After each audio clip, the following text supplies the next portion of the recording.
அஸ்ஸலாமு அலைக்கும் வரஹ்மத்துல்லாஹி வபரகாத்துஹு. தினமும் ஒரு ஹதீஸ். ரசூலுல்லாஹி ஸல்லல்லாஹு அலைஹி வஸல்லம் அவர்கள் கலந்து கொண்ட ஒரு புனித போரில் கொல்லப்பட்ட நிலையில் ஒரு பெண்ணின் உடல் கண்டெடுக்கப்பட்டது.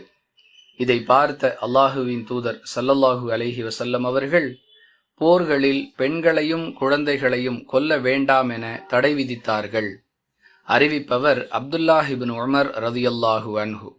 நூல் புகாரி, ஹதீஸ் எண் 3014. அன்பிற்குரிய அல்லாஹுவின் நல்லடியார்களே, இஸ்லாத்தின் மீதும் இஸ்லாமியர்களின் மீதும் தீவிரவாத முத்திரை குத்தக்கூடிய வழக்கம் உலகம் முழுவதும் பரவி இருப்பதை பார்க்கிறோம்.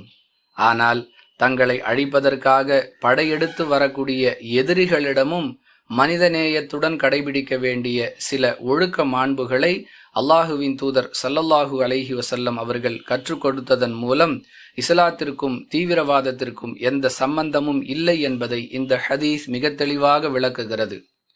யார் நம்மை எதிர்த்து போர்க்களத்திற்கு வருகிறார்களோ அவர்களை நாமும் எதிர்க்கலாம். இதற்கு இஸ்லாத்தில் அனுமதி உள்ளது.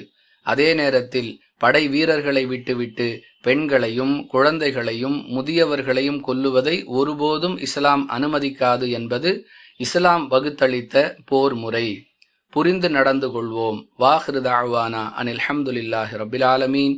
அஸ்ஸலாமு அலைக்கும் வரஹ்மத்துல்லாஹி வபரகாத்துஹு.